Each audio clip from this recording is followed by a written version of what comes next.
interesting aspect of the practice of dialectical materialism. So to sort of just describe the history that I briefly referred to there, this history of capital, I'm going to sort of begin with the origin of societies as we think about them, and then I'm also going to talk about the philosophies of freedom that have existed over history, and specifically I'm going to be drawing a distinction between ancient freedom and modern freedom. But to get started, society was essentially created when man transitioned from nomadic tribes or hunter-gatherer societies to permanent agricultural pastoral societies, which we call civilizations. These pastoral societies generated philosophies of freedom that corresponded with being. Like, a good example of this is the Great Chain of Being. And what I mean by being is that freedom was sort of understood, or not sort of, it was understood as the ability to be what one is within the cosmos, right? So this generates the feudal estate system, right? The clergy in the first estate, the nobility in the second, and everybody else in the third. It's this philosophical understanding of freedom as something that the ability to be what one is. So then bourgeois societies begin to come into existence in the 16th century with the Renaissance. Now, bourgeois literally means of the town. This is the beginning of a conception of a society of urban individuals who think about society in a way that is completely different from that of the ancients, right? So it's a break from feudalism. It begins to focus on society as a society of people who labor. Now, I'm going to draw a distinction between labor and work. Work is simply performing a task, as one might do on a farm as a serf. Labor is the character that work takes on when work becomes, in a sense, property, when one's labor time can be traded for subsistence. This becomes the focal point of social understanding and permeates our present and our understanding of the past. When I discussed pre-bourgeois societies, like the pastoral and the hunter-gatherer, I used those terms, pastoral and hunter-gatherer, but this is a modern conception that focus on how they produced, right? This is not the way that these societies would have described themselves. They might have instead named the gods they kept as indicative of the character of their methods of social organization. The fashion after which they produced things as an indication of how they produced society was not a primary consideration.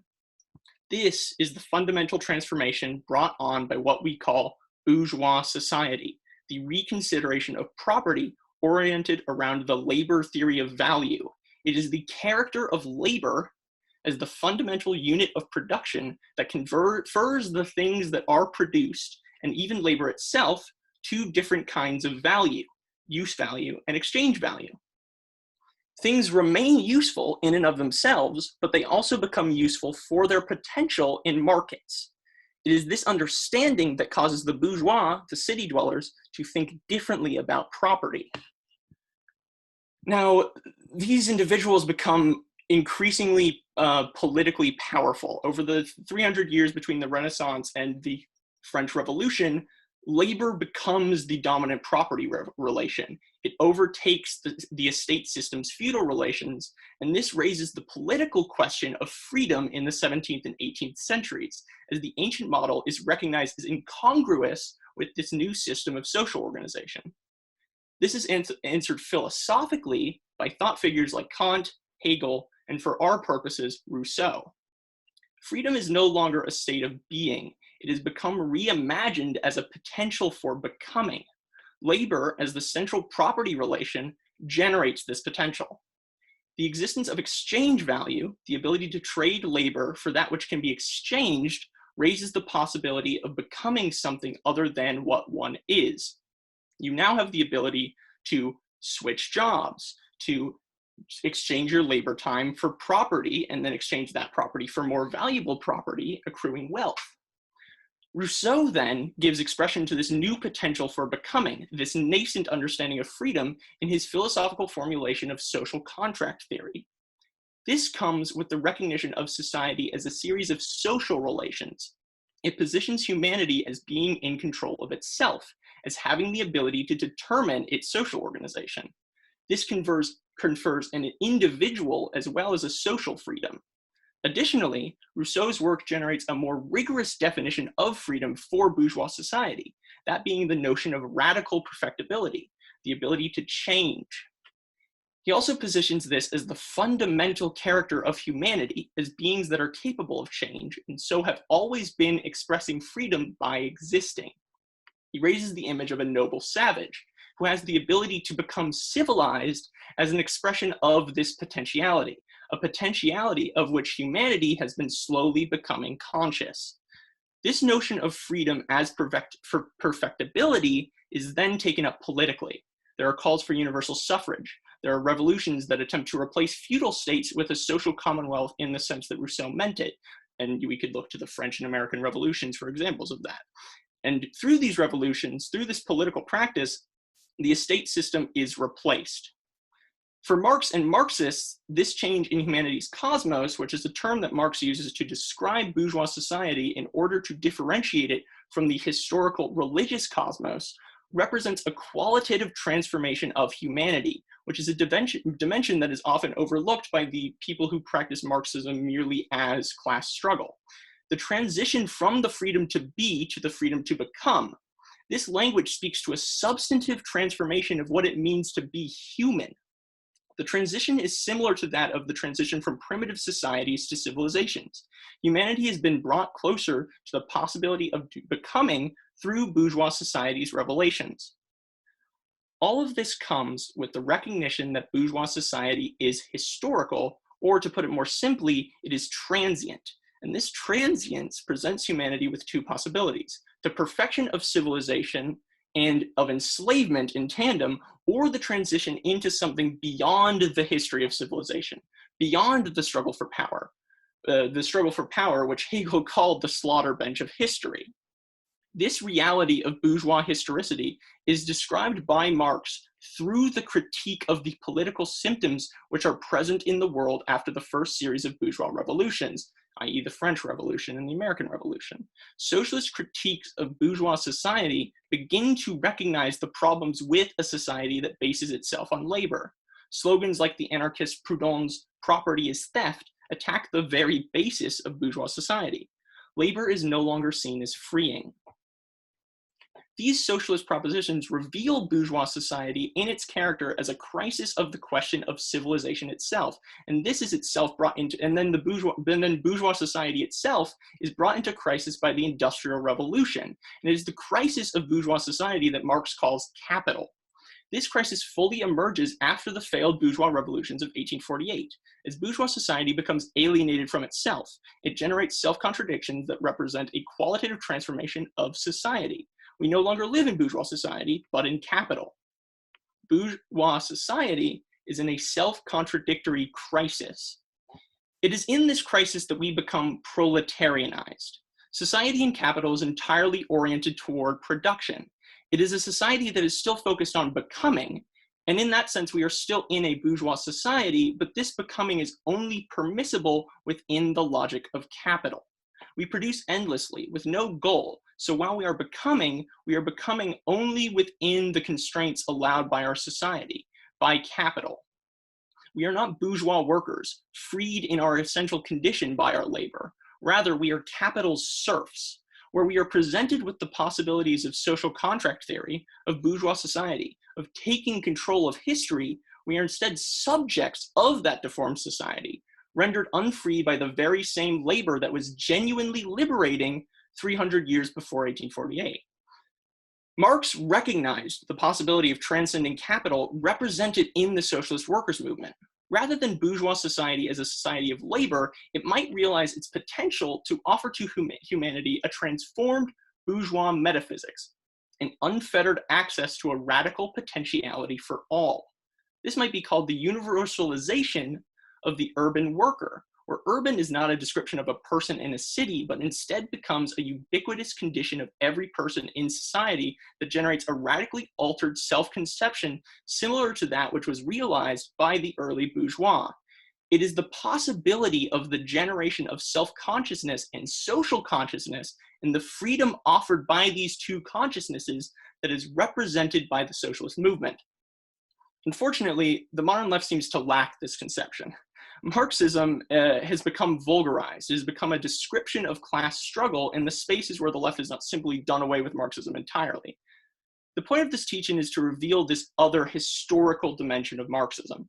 The tasks of the left are not so simple as elucidating the conflict between property, represented by the capitalists, and labor, represented by the proletariat, and then unifying these two contradictions under the dominion of the proletariat. It's not that the left need merely show the proletariat the oppressors and then shoot to kill. The understanding of Marx that the left is symptomatic of capital and therefore of the crisis of bourgeois society needs to be recuperated.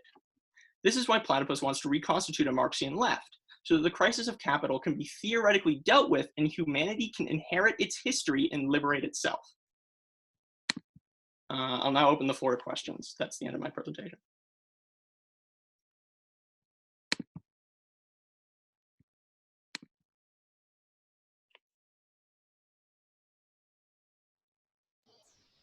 Thanks, So, Jack.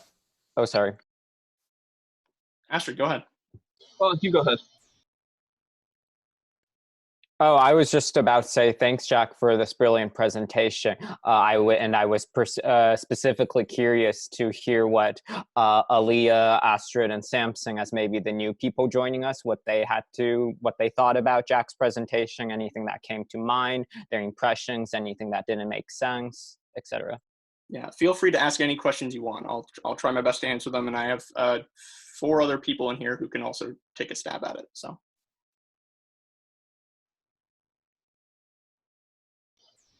So going back to my original question I did ask at the beginning of how we're talking about history and how to reclaim back kind of the idealist principles besides the practices. Marxism sounds like, I don't want to say dreamlike or like a fantasy trying to become like reality, because there's really practical things in there. So what would you say is like the hardest thing of trying to reclaim our history back?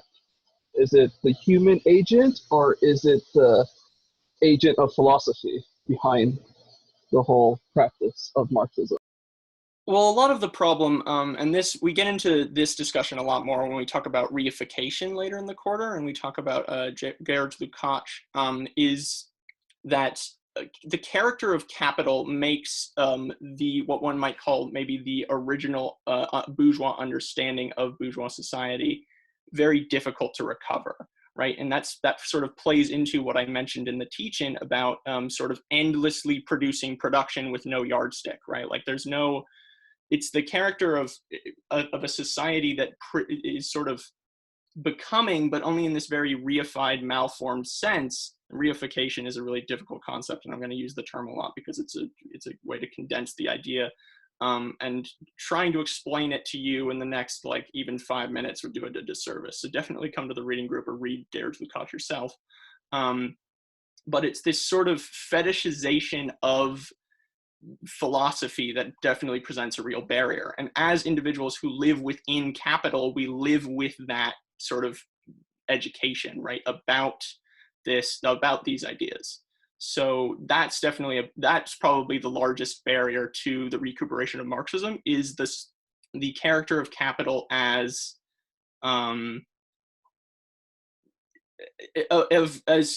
being confusing, right? As being inhabited by all these contradictions, and as also educating people to not think of it as and also to bring up another point that I raised in the teaching is sort of the projection onto the past of production as the primary goal, right? Like this is not something that has always been universal, but it appears to us as universal in the way that we describe past societies.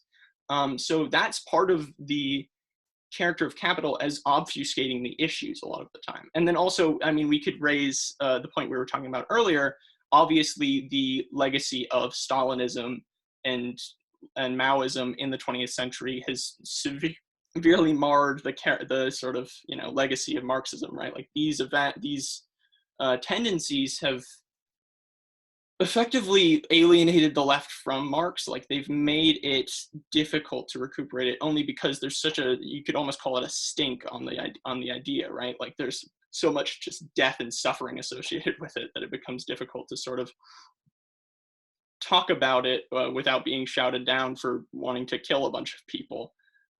Which is why it's important to talk about it as a analysis of history and as an understanding of unfreedom, which is a dimension that we feel is lost a lot of the time. So I hope that answered your question. Yes, it did. Thank you.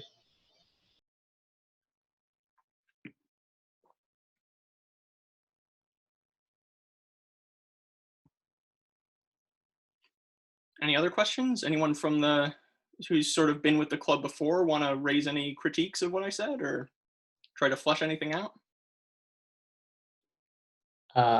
I just want to say, like I've been with the reading group for maybe like 3 weeks or so, and we just went through like the kind of bourgeois thinkers, and we're still going through the bourgeois thing. But I haven't really heard like this kind of a synoptic kind of like description of what platypus is, in terms of freedom, bourgeois freedom, and its kind of like disappearance under capital. So I think this was really helpful for me, at least. Yeah. Yeah, sort of just speaking to the Platypus Project, it's definitely oriented toward that thing about reconstituting a Marxian left. And while that's my interpretation of what reconstituting a Marxian left could do for society, I'd like to make it very clear that that's not necessarily the interpretation that is had by everyone in this organization. Like, that is a thing that I think it will be brought about by the establishment of a Marxian left, but you can definitely make an argument that the establishment of a Marxian left is just and maybe this is a better way to make this point. So the establishment of a Marxian left is just one step in the road to a potential revolution that transcends capital. It is not by any means going to solve any problems. It is just an attempt to get people to think critically about history and about our present historical moment in a way that could maybe be educational and generating something akin to a class understanding or a class consciousness that could then be transcendental. But it is by no means the be-all end-all of solving society's ills. Yeah, there's a lot of political questions in between having like Marxist theory and then, an actual revolution. I mean, that's kind of what we get into once we start reading Luxemburg and then going through the history of like the social democratic movement before 1914. But yeah, definitely.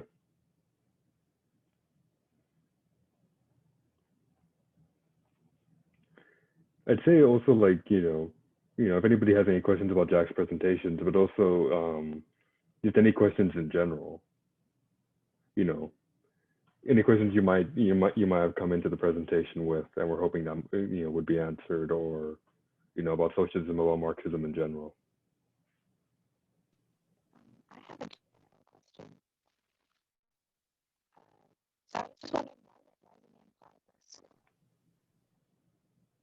Ayla, I'm sorry, I can't hear you really at all. So I don't know what's going on there. But I don't think it's a you're speaking too quietly. I think it might be a mic issue. So I don't know if you can solve that easily, or if you want to just post it in the chat and we can try to address it. But yeah, I can't make out what you're saying. I'm sorry. Is this better? That's a lot better. That's great. Thank you so much. Okay. All right. Totally. My question was, why the name platypus? Well, maybe someone else can remembers the story a little better than I do, but it comes from a sort of a parable about Engels.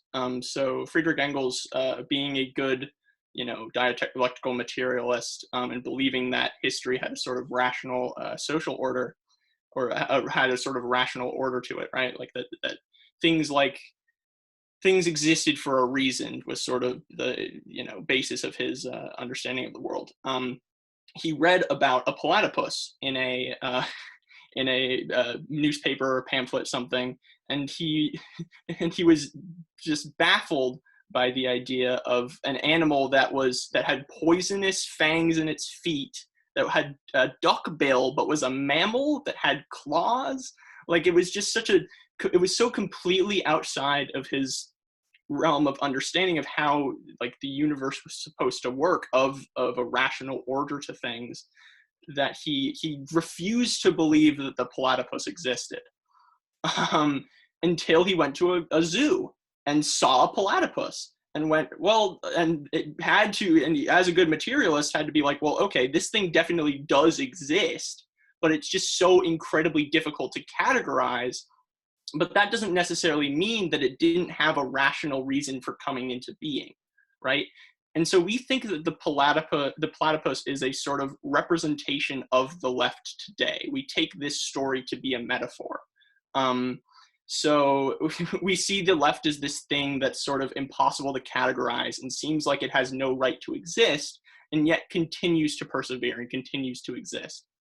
So that's the sort of like jokey thing that, you know, has generated the existence of the name. And the reason that we say that the left seems like it has no right to exist is because it just doesn't seem like it knows what it's doing. Like, and it's regressed to such a state that we're the most leftist mainstream, the most mainstream leftist politics is what, like, support for the DSA or support for Bernie Sanders, which are things that if you called that the left to Rosa Luxemburg in 1917, she'd laugh in your face, right? Like, that is not, there's such a rich history of a historical left that had this very well-defined goal that wasn't just, let's get whatever scraps we can from the oppressors. That sort of is why it seems to us like the left has no right to exist, and why it's this amalgamation of all these different ideas, right? You have anarchist tendencies, you have Trotskyist tendencies, you have all of these different sort of versions of the left and, what it is. So that's the reason that we named ourselves Platypus, is because we feel that the platypus, as Engels perceived it, is an accurate metaphor to describe what the left is like in present day. Cool. That's a great metaphor. I wish I'd come up with it, but yeah, no, I like it too. I think it's funny. There's the story is told much better on our website. If you go to platypus1917.org and dig around in the about section, it should have the whole story, like why platypus, and yeah, give that a read. Give everything in that about section a read. It really it'll give you a lot of answers as to what the org is about. Okay. And then, you said that was on the Facebook? No, it's on our website, which I don't know. Okay. I don't know if we have a link to that. But here, is generating links a thing that you have to do like as a separate thing with Zoom, or can I just type a link in? I'm gonna assume I can just. You have to copy and paste it from the actual web browser. Oh, that's annoying. We'll just copy and paste that into your web browser, or I'll do you one better and I'll go to it for you. Oh, and it's not even .com, is it? It's .org. Oh my God, I don't even know the name of our own website. I don't even know our own website's URL. What am I doing? You did put .org in the chat though, so. Did I put org in the chat? Yes. Oh my God, I do know. I didn't believe in myself, and I shouldn't have. I shouldn't have not believed in myself. I did it. Yeah, you said org, so I think you knew all along. There we go. Yeah, so just go to that website. That has a lot of information. That has the list of the readings if you dig around for it. Yeah, that's your resource for all things platypus. That's where you can find the Platypus Review, which is the sort of monthly periodical or is it monthly? I believe it's monthly. It might be. Yeah. I think it's like bi-monthly. Bi-monthly. I don't think it's every whenever month. we have enough material to print also. something, we print it, right? That's where you can find all the issues of the Platypus Review, which you can read online. That sort of discusses current leftist issues from a Marxist perspective, or it'll be interviews with different leftists that we publish. So that's a really good resource. Yeah, so definitely check out platypus1917.org. Cool, thanks. Yeah, got it. I'll check it out. I had another question. It's not related to what your thing, but Totally. how do you think that we can popularize these philosophies of the lost left, as I would like to call them, make them more mainstream, because I know like everybody's sort of like Rage Against the Machine and how they claim to be like Marxists and all that, but they're really not. But they got their ideas and messages spread about. Even conservatives listen to Rage Against the Machine, and then like when you tell them, oh, they're Marxists, oh no way, I'm throwing away all my CDs now. So how do we become more, I guess, pop culture relevant per se? I'm going to give you an answer you might not like, and that answer is that I don't think that that is an immediate goal. And the reason that I don't think that that is an immediate goal is because that I think that even we as a leftist organization, excuse me, are in as much disarray as the rest of the left, right? Like we're a part of that platypus. I don't know, maybe we're the poison in the claws. But like we're not estranged from it. It's not something that we're critiquing from without. It's imminent critique. And we are also, you know, we should be self-critical. I don't know how self-critical we are, but that's something we should obviously be trying to sort of, you know, have an understanding of our existence as part of the platypus, as part of this thing that is this sort of amalgamation that doesn't quite know what it is. And that's the sort of first step to establishing that Marxian left, is to sort of begin to theorize about Marxism and about Marx and how it's relevant today. So I don't think that turning it mainstream or making it something even that's mainstream on the left is necessarily an immediate goal. But I will say that it is still important. And it's important because, like I said, the establishing of a Marxian left is necessary for the left to come back into its own and inherit its history. But that's not something that we're not going to, as an organization, even attempt to overwrite the narratives of Stalinism. Like, as individuals, we can talk to individual people, and that can be a goal in your daily life, but it's not like a workable political project right now, just because of how deformed the left is. So we need a more rigorous theoretical understanding of ourselves before we even attempt to make an undertaking like that. I would add that, you know, we kind of make a distinction between, like, you know, the general populace and like the left, as in like this politically active segment of society. You know, and of course you'd find more of that on colleges, where people are more inclined to join up with, you know, political organizations or clubs. And that's one of the reasons why we're mainly a college-based campus organizations. We have different chapters on different campuses. But so I mean, we really engage with the left in terms of like the active political left that's actually trying to do politics, as opposed to trying to like propagandize to people, you know, Marxist ideas for like the general populace, which is something that, you know, a real socialist party would have to do, but that's not what the goal of our organization is. And, you know, a lot of times the way we posit it is we're trying to remove obstacles to like the formation, you know, the reformation, you know, the refounding of the left. And oftentimes, you know, at least from the perspective that we hold, a lot of times the obstacles are internal within the left, or, you know, actual segments of the left themselves, like ideas that the left holds, assumptions, maybe even misconceptions that they have. And so, you know, from that perspective, it'd be kind of pointless to propagandize to people, you know, these ideas on like a mass scale. And so to that extent, we really try to engage with the left, you know, specifically as a very particular group. And in many ways, it's not, you know, it's not always an affirmative interaction. Oftentimes, it's not confrontational. We're not trying to like confront people, but we're trying to get people to question some of the assumptions that they come into the left with, and that the left as a whole has. And we're trying to remove, in many ways, ideological obstacles. And by that, you know, trying to get people to think about ideas that they may, you know, about things they think they may understand, but really are ideas that they may think are their own, or are new ideas, but are actually very old ideas we've already kind of seen in history. And we're trying to get people to recognize that, and also just recognize the general history of Marxism.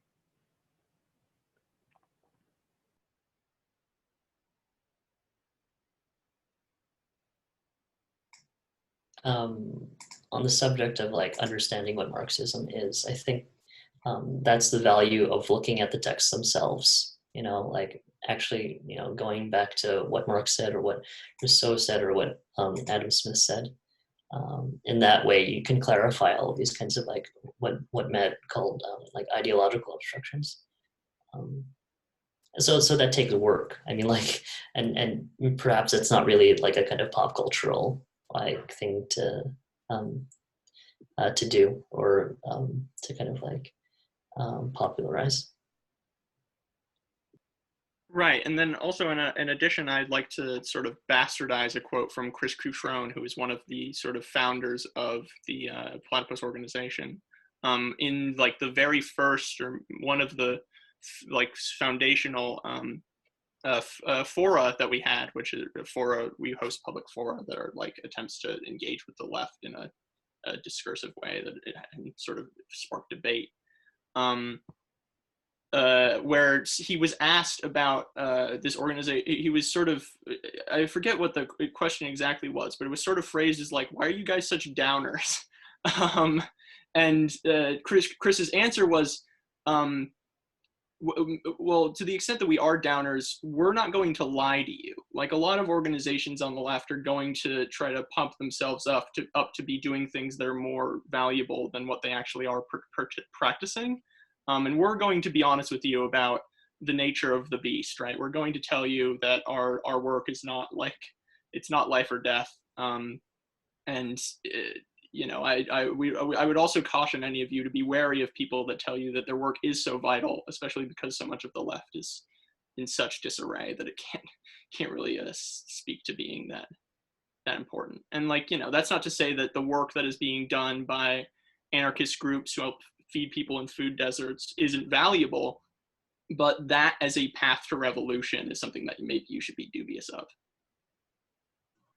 Or you might want to consider, we won't talk much about this, but it will come up in conversation, what is the origins of anarchist ideas? So for me, it was a bit of a revelation to learn who Kropotkin was and Kropotkin's theory of mutual aid, and how perhaps that is foundational for an organization like Anarchist Organization for Food Not Bombs. I spent a little bit of time hanging around anarchist squats when I was in my early 20s, and anarchism is not as big anymore today as it actually was, say, 10, 15 years ago. It's probably decreased in certain respects, like Antifa or whatever, notwithstanding. There used to be a lot of squats and anarchist squats where people were trying to form communes in the late 90s, early aughts. And of course, Occupy was, which you guys kind of missed out on, but that was an anarchist movement that was actually quite substantial, much bigger and more substantive than, something like BLM today, which is more about the optics in certain respects. With Occupy, there were a whole bunch of people participating in a more sort of sustained way than like the protest activities of an organization like BLM, I guess is what I'm trying to say. So that's certainly gone. It might be coming back, or maybe not. It seems likely that, generationally, the people behind Occupy were my generation, the millennials, and the prospects for the millennial generation, the millennial left, doesn't look so promising. I can say that for myself and perhaps not for others, but I will venture to say it for others as well. And so, but yes, so learning about Kropotkin, for instance, right? I think that's very sort of valuable, and it's not something you're going to learn by talking to people in Food Not Bombs. You sort of have to seek out the heritage and the origins of some of these groups, which may not even be aware of or they may not be so concerned in discussing the ideas. Like many of the anarchists will be well versed in somebody like Kropotkin, but they don't want to talk to you about Kropotkin's ideas, right? They want to, bring food to people and feed people or what have you, and that would be the extent of their activity as opposed to raising historical and ideological questions. I actually really like Kropotkin. Yeah, we don't get too much into anarchy. We did a little bit over the summer. We read Bakunin, and I think that was the only anarchist we read over the summer. The what we call the primary Marxist reading group, which is just the syllabus that it goes throughout the year. The focus is more on, well, it is almost exclusively on Marxism and the political history that Jack's been talking about. I forget exactly, but because I forget exactly what we're going through with, or if we touch upon Karl Marx's critique of Proudhon in the reading group. I forget if we have anything specific on that, but as I understand, that might actually run up against the anarchism a bit. I believe we read an excerpt from Poverty of Philosophy. Yeah. So yeah, we definitely do talk about Proudhon. Yeah. And of course, when we say like Marx's critique of Proudhon, it's like it's a constructive critique, I guess, and that's not just Marx bashing Proudhon, but it's like actually trying to take Proudhon on face value and trying to say, all right, what's relevant about what Proudhon is saying. And it's critical, but it's critical in terms of like trying to further, the thought that's going on at the time.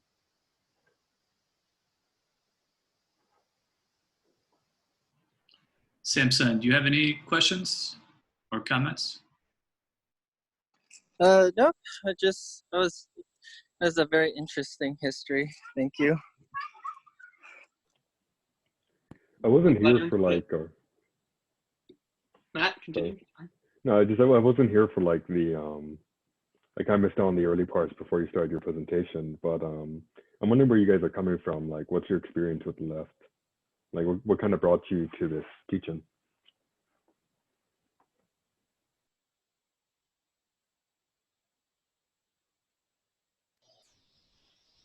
Are you asking your peers, or are you asking all of us? Well, I guess well, I guess you guys mostly. Oh, me? Yeah, well, just because you guys showed up, and so obviously everybody always comes for a reason to these teachings or events. Well, I never heard the word communist until I moved to the conservative desert of Apple Valley, and then somebody was just like, one of my teachers was like, "Oh, you dress like a communist," because I had long hair and like a black leather jacket and stuff, and I'm just like, "What are you talking about? What does that even mean?"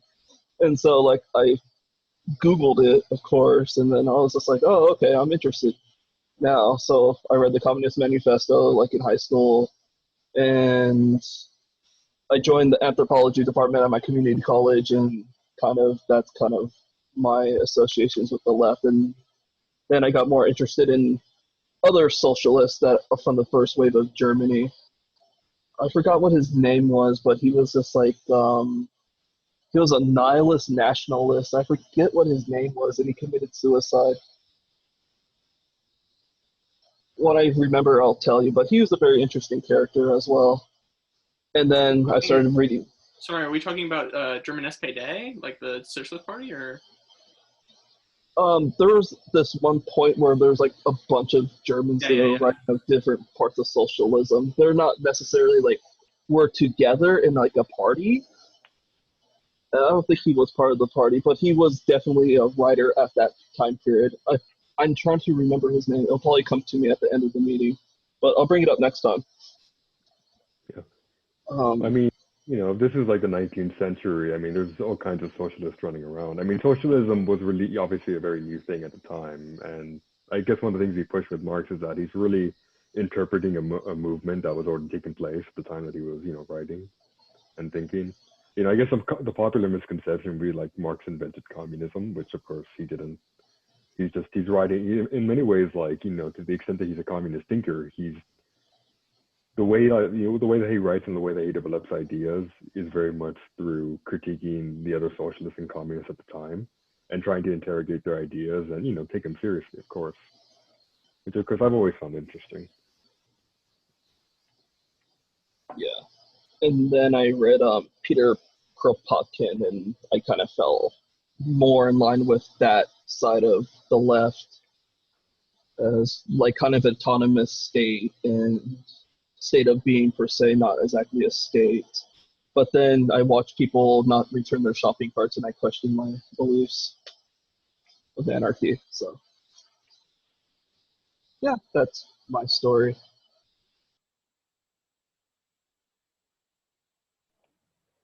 Yeah, thanks. Isla Samson, how about you guys?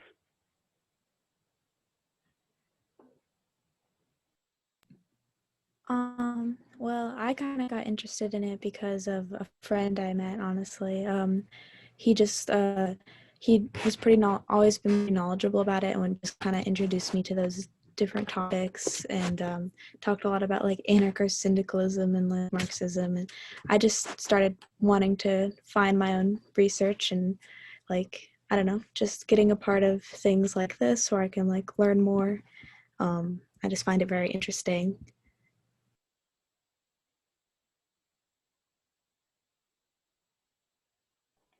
It's funny. I think we all have that period where we like we'll find a book or encounter some sort of idea, and especially with the left today, I mean, especially with the left today, I mean, it's kind of fractured, and so I think one of the things that we've seen, Platypus likes to, try to observe what's going on the left and kind of keep like a record of that history. And one of the things that we've seen is kind of collapse of a lot of like these big organizations that would normally be trying to train new cadres or new people or new members and educate people.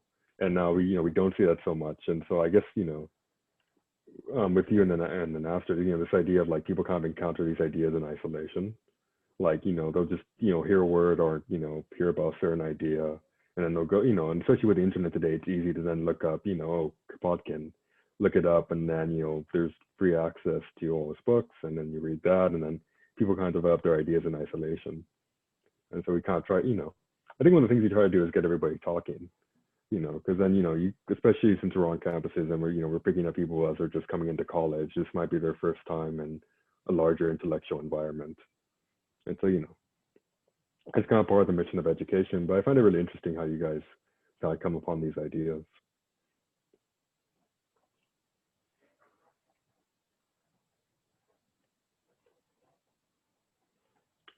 And then, Samson, how did you come across this teaching?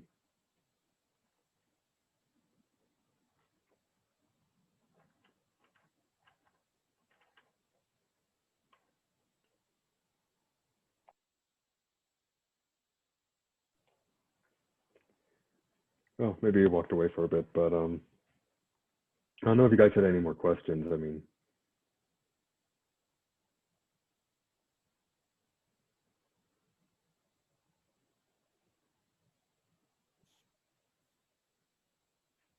Yeah, any final thoughts, anyone? Daniel, Kyle, Astrodela, Samson? I mean, honestly, like for myself, like just listening to the presentation and like just touching upon all of these different topics just makes me want to, like absorb more of the kind of information that will come in the future, like with the reading group. I mean, I'm looking forward to, for example, like learning what are specifically the kinds of contradictions that capital produces. What makes it, like what produces the distinction between the capital holders and the proletariat. So I mean, like there's too much really to talk about in a sense. I mean, yeah, I could elaborate on some of that, but we would be here a while. yeah, I mean, we have an entire reading group semesters for these ideas. Yeah. And Jack, thanks for giving such a great overview. Yeah, no, I tried my best to sort of just like, I wasn't trying to dumb down the ideas, but I really wanted the goal to be a survey, right? Like just, I'm going to throw these ideas at you and maybe some of them stick. And then if you're interested enough, you'll come to the reading group and you'll get a better understanding of them. And because that's, I mean, this teaching is only so useful, right? Like the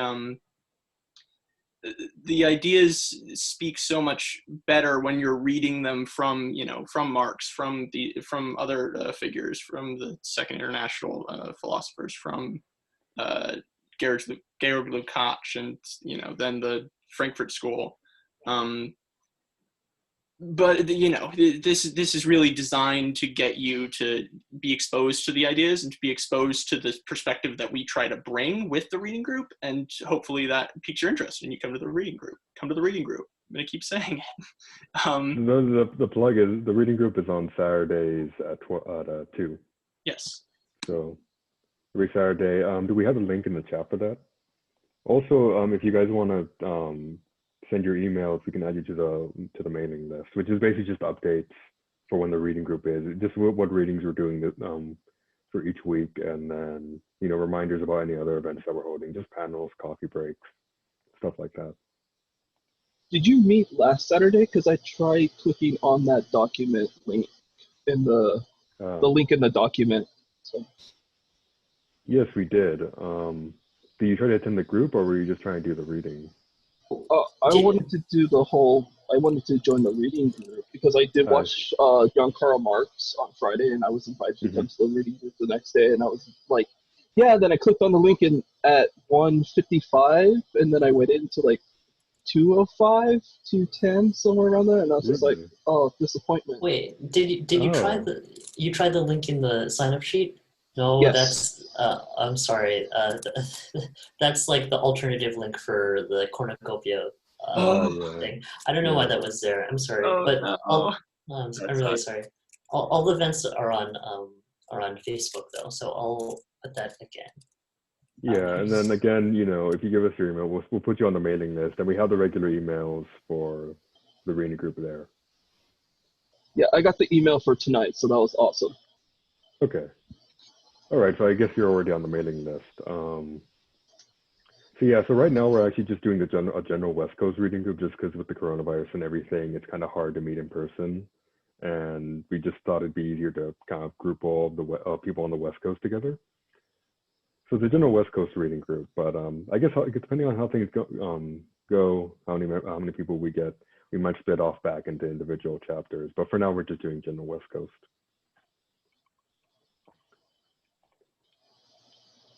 Was there interest in getting some sort of coffee break going on? I think Patrick is over. I think we just switched over the general West Coast coffee break to 12 on Thursday. Although perhaps, who knows, maybe we might want to start trying to get individual chapter coffee breaks as kind of a prelude to splitting back up into individual chapter reading groups. I think there was some discussion about that. So for Samson, Isla, and Astrid, the coffee breaks, if you haven't had a chance to attend one, it's just for an open conversation about what's current on the left. Oftentimes, so the Platypus Review was mentioned by Jack at the beginning. It is a magazine we publish. You can find it on our website. And oftentimes we'll discuss articles that are written by leftists published in the magazine. And also a lot of panels that we host will end up getting transcribed and published in the same magazine. So coffee break is just sort of a more open space it's low impact, low commitment, if you will. You don't have to do the readings. You just kind of show up and talk shop, and possibly you've read some article here or you've read the Platypus Review and you want to talk about it. We also do club business, which reminds me, we need to re-register the club, and I think we might, if one of you are interested in signing on as UCSC students, that would be awesome. I'll volunteer. It's basic, yeah. Oh, thanks. Yeah, it's just kind of a formality to get you registered. There's no actual responsibility that comes with it. I know you need like 5 or 6. I think it's 4, right, Daniel? 4. It's 4. So, what happened to Kyle, or maybe even Matt? You can speak to this. Did Varun show up to the Saturday reading group? Varun, I don't think so. No, I don't think so. I think we talked to him. He showed up to the cornucopia event and the screening, and it seemed like he showed a lot of interest. So I think we did talk. Maybe he got busy, but yeah, I guess we'll see. And also, there's always time conflicts. I mean, we can't catch everybody with just one time. Yeah, but we'll see. I guess the other thing we could plug is even. Hopefully, they'll show up next week, right? Yeah, I mean, of course, feel free to come to the reading group. I mean, it's completely open. And of course, I mean, it helps to do the readings. I always it's difficult because on one hand, obviously, sometimes the readings can be a bit daunting. And so I try to say, I mean, we have presentations so that we can go over the ideas of the readings without necessarily needing to go over every page. On the other hand, it really does help to do the readings and come with that, come prepared with some questions, which, kind of comes up naturally whenever you're reading a work.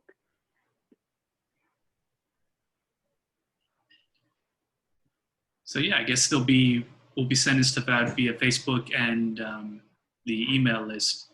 Ayla and Samson, if you guys were able to sign in? I think Astrid, you said you're on the email list. If you did, we can keep you updated via like a weekly email about Coffee Break Reading Group and public fora that we periodically hold. Yeah, I'm on the list, I'm pretty sure. Yeah, I'm on the list too. Awesome. Cool. Well, I guess I personally would like to wrap up because I have a class in 10 minutes. Absolutely. Thank you all for coming. All right. Thank you for sharing. I really appreciate it. And come to the reading group and come to the coffee breaks and read the Platypus Review because all that stuff is really interesting. And if these ideas are something that, have piqued your interest, Platypus is the organization for you. There's also a YouTube channel, which I feel like doesn't get exposed and enough. A podcast, Shit Platypus Says, hosted by German. What's her name? Pam Nagalis. Pam, right. Yeah. And then all of our panels and a bunch of, teach-ins are on the YouTube channel. So I think it's just Platypus 1917. I'm pretty sure. So yeah. All right. Bye, everyone. Right. Awesome. Thanks, Jack. Thanks, everyone. Take care, guys. Yeah, so one quick question. Of course. What pages do we have to read on the reading? That'll be in the email. It should be in the email. Okay. This week we're doing the Horkheimer, Little Man, the Philosophy of Freedom, and then the 3 Cutrone pieces, right? And the Cutrone piece. No. Isn't it? Is it not? It's the I think it's the 2 Kant readings and the Constance. So we're doing radical bourgeois philosophy. What the hell have I been reading? What I think have I been reading? I think the West Coast. I think we're behind by 1 Oh, week. we're doing something. We're doing it Giveaway differently. thing. That's the problem. Yeah. Okay. Yeah. So I think we're offset a bit, but it'll be in the email. I'll send out the email to the West Coast list and the Santa Cruz list. Yeah. And, we're pretty much merged. Astrid, I posted the text on chat, but also we're doing week J, if you see that on the Facebook group. Okay, so we're trying to catch up then, or we're doing it like we're going like later, right? Because week J. Oh no, we're still doing establishing stuff. Yeah, we're behind. Yeah. Okay. I mean, we're behind that we consciously started later. Right. But yeah. Is that right? Yeah, it's week J. I just pasted the readings in the. That's it. So week J. Yeah, Okay, you'll have so to. it's the Kant and the Constant then. Okay, cool. You can download the readings here. I'll paste the link. The date will be different, but the links will be there to get the PDFs. Yeah, the email will have all the details and the links, and then the link to the Zoom meeting too. So it'll have everything.